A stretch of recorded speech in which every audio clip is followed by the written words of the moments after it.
I don't think one option is a one size fits all. And I don't think surgery is going to change your life. I don't think one plate of broccoli is going to make a difference. Oh, in a full year, and that lets you save. Look here.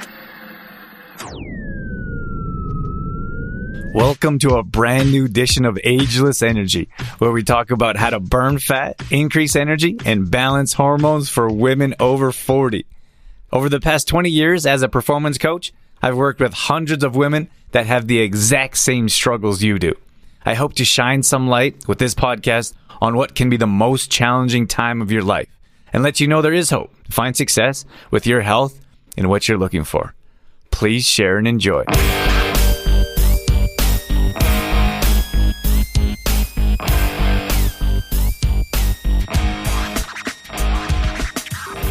Hello. Welcome back to another Is Google Right or Wrong show. Today we're busting myths or confirming what Google has to say about joint pain for women over 40. So stay tuned. We got a great show coming up. If you're not sure who I am, my name is Drew Tadia, founder and CEO of True Form Life. For the past 20 years, we've been working with women 40 plus to help them increase energy, burn body fat, and balance hormones. So if that's you, you are certainly in the right place. And this is a big topic. It comes up quite a bit. So I thought, why not see what Google has to say? And we will either bust some myths or we will confirm what the almighty Google has to say. Regardless of where you're at, where you're listening, appreciate you jumping in to check out these details. I'll try to keep these ones a bit shorter than my usual shows. So what I'm doing is Googling. I think a lot of times we just Google and we think that if you Google something one time, that's going to give you the answer or the right answer. But I think that's false in my opinion. And I also think we often Google until we find the answer we're looking for. And then that's gospel. So let's go through some suggestions here and then I'll give you my opinion. So we jump in here I just wrote exactly this: how to reduce joint pain for women 40 plus. To reduce joint pain, you can apply heat or cold packs to affected areas, do gentle exercises like walking or swimming, maintain a healthy weight, taking an over-the-counter pain medication like ibuprofen or acetaminophen, practicing good posture. I am not agreeing or disagreeing with any of these right now. I'm just reading what the top search is. This is actually Google's AI. It looks like they're incorporating rich foods and omega-3 fatty acids like fish into your diet. Okay, that gives us a baseline.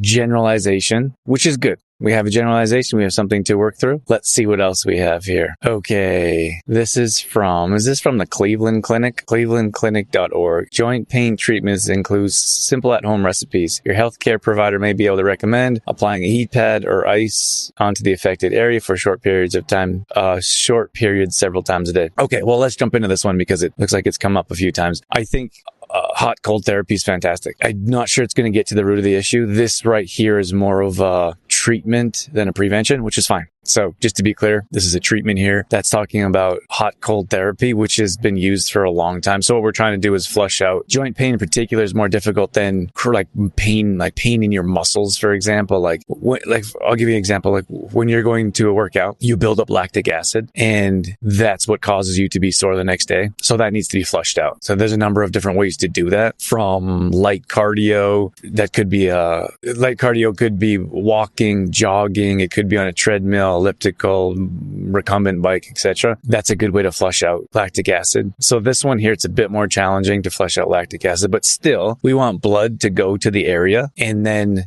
rush to the area and then flood out. So there's a couple different levels here, I guess is what I'm saying. But heating usually always warms the area, right? So when you ice, after the blood is actually leaving the area, and then after you take it off, blood is flooding the area. So it's a little bit different. Heating is immediately flooding the area. Icing reduces inflammation. And then I wouldn't say that heating increases inflammation, but it doesn't necessarily reduce the inflammation as cold would. So all you're doing is creating blood flow in and around that area from hot and cold therapy. For me personally, when I was going through back issues, I would hot bath as often as possible and I would cold shower. So I'd also hot sauna to increase blood flow and heat to the area, and then I would ice to reduce inflammation. So I think if you have a nice combination, the problem is that it's the same thing when I played professional sports.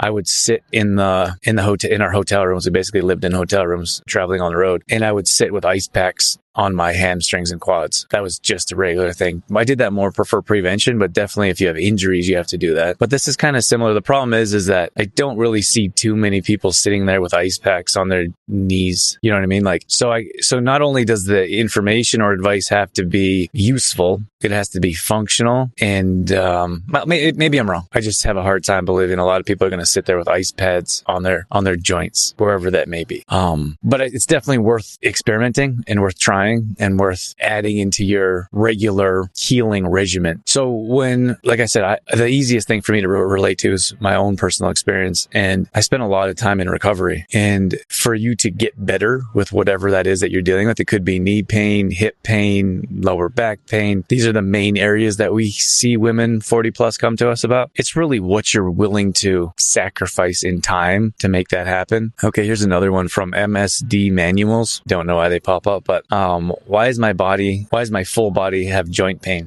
Acute pain is in multiple joints is often due to inflammation, gout, or the beginning of a flare-up of a chronic joint disorder. So you could look at something like fibromyalgia, and this is basically your body's in a constant state of inflammation. So I suppose any type of pain, we were talking about joint pain here in particular, but that's an inflamed joint. What you need to do, in my opinion, is reduce the inflammation in your body. How you can do that, I would say, I'm a big fan of ice baths, but given our audience, a lot of women in this age group won't even consider having an ice bath to reduce the inflammation. Although we do have one of our MAT members that has been enjoying some ice baths, which is pretty cool in my opinion. But that is a great way to reduce inflammation. We can move that to food. In particular, I'm a big fan of food. Food heals, food cures, food prevents, in my opinion. And if you look at foods that are inflammatory, like rancid oils, refined sugar, processed food, those are all going to cause more pain in your body. And then putting better quality foods in your body from antioxidants. Most people miss veggies. We have our spirulina and chlorella. Those are fantastic for antioxidants. Those are going to reduce the inflammation in your body. As anti-inflammatory types of foods, we have a really nice green detoxing soup, salads. Those are all really nice. Isn't it funny? Like if you look at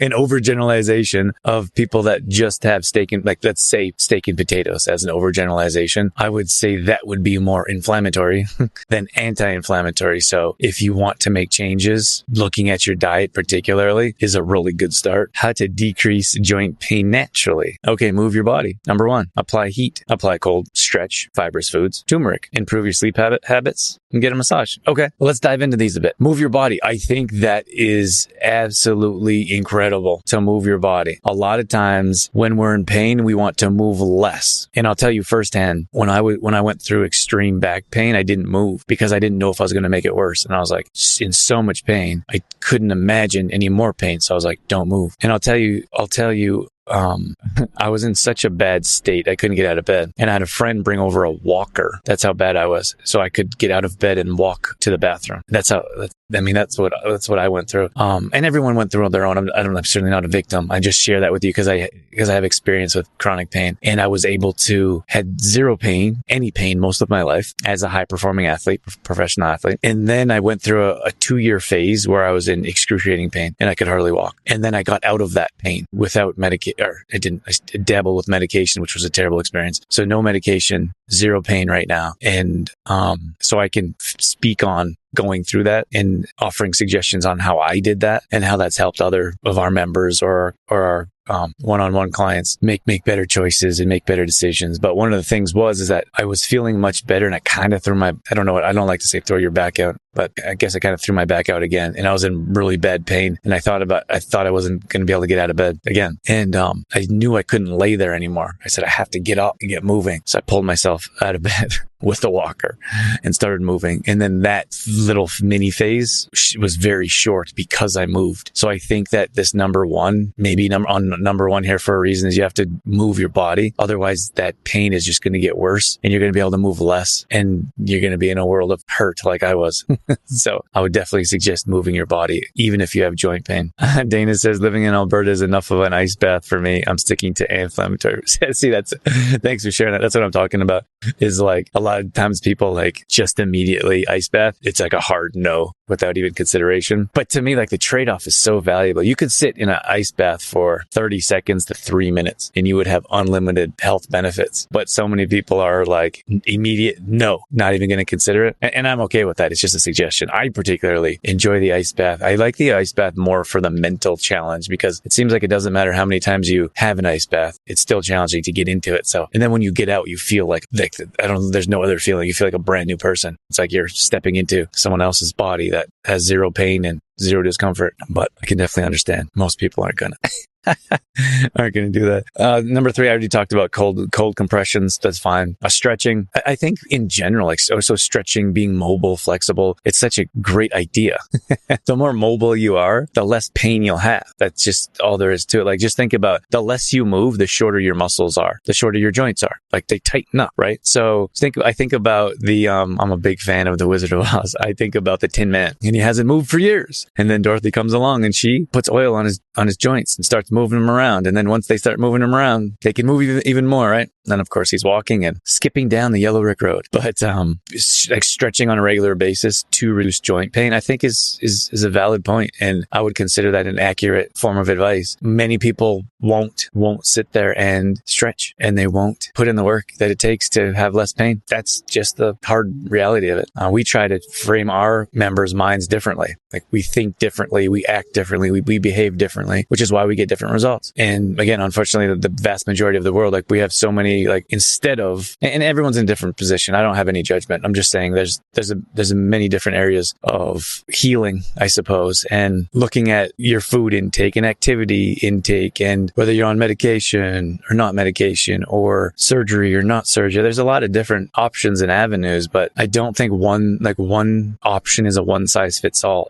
And like, I don't think surgery is going to change your life. I don't think one plate of broccoli is going to make a difference or one stretching session. I think it's got to be continual lifestyle habits and continuing to work towards better health on a regular basis. Think about the opposite. Like this world that we live in, it's not set up to be abundant. It really is. I mean, it depends on your mindset, but if you like slightly different topic, but I do think finances and health are very closely related. But banks, credit cards spend more than professional football teams on marketing. There's a reason for that, to keep people in debt and paying 20%, right? Like we're not set up financially. Like the banks wouldn't be around if they didn't take your money and lend it out to someone else at 20%. Like, right. It's the same thing when it comes to your health. Like there's fast food and drive-throughs, and now you don't even have to, skip the dishes? You don't even have to get, and then you have Instacart, get your groceries, right? And I'm a proponent of some of these to save time, without question. I'm just saying that our society isn't set up to be mobile and move your body. It's like you sit on your couch and you open an app on your TV or phone and you watch. You know what I mean? Like you don't get up and you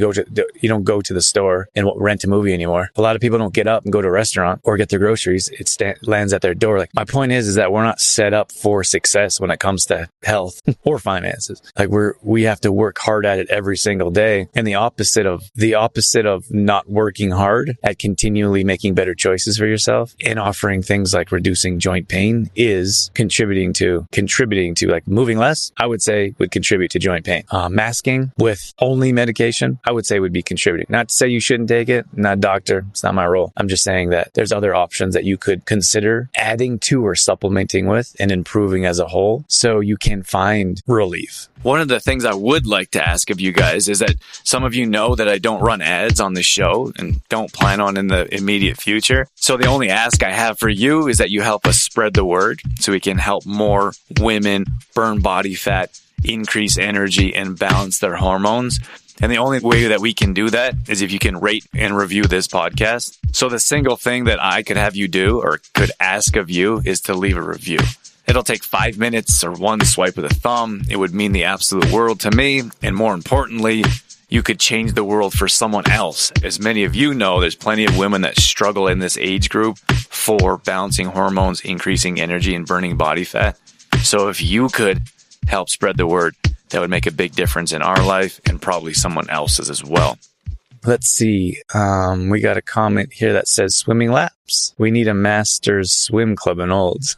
I think you should start that. Swimming is a fantastic way. It's great for recovery. It's great for healing. It's also great for joints in particular. So great tip there. And then I believe you got to get your mind right first. Then people will do what is required, be that stretching, healthier eating, etc. Yeah, it's a tough one. Chicken or the egg, right? I appreciate your comment, Dana. I'm not exactly sure if it's your mind first, because sometimes we see people that'll come into our program and they don't really have the right mindset because they've never had mindset training. And then we get them into our groups and we help them. First of all, we help them see results. That's one of the first things that we do. We help our clients see results within the first 10 days. And then they're like, oh my gosh, I never knew I could see results. I haven't seen any results in 20, 30 years. And then we get them into our group coaching calls and we start to celebrate wins and positivity. And then we have one-on-one calls of education and direction. And then I can slowly start to see their minds change and their words change and their vision changes. So it's a pretty cool experience to see. But I'm not sure if it's always mind first, but I 100% agree with you with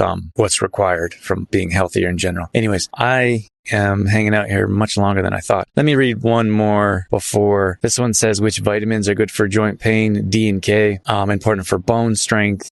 K is involved with cartilage structure. I'm a big fan of D and K together. You know what's interesting is they often forget magnesium. I think D, K, and magnesium should always be used in the same sentence. So if your body absorbs D once you have high enough magnesium stores in your body. So you gotta have magnesium with the D, and then you have to have K with the D, because the K is the driver, and it prevents calcification and making sure that the D is going to the right places.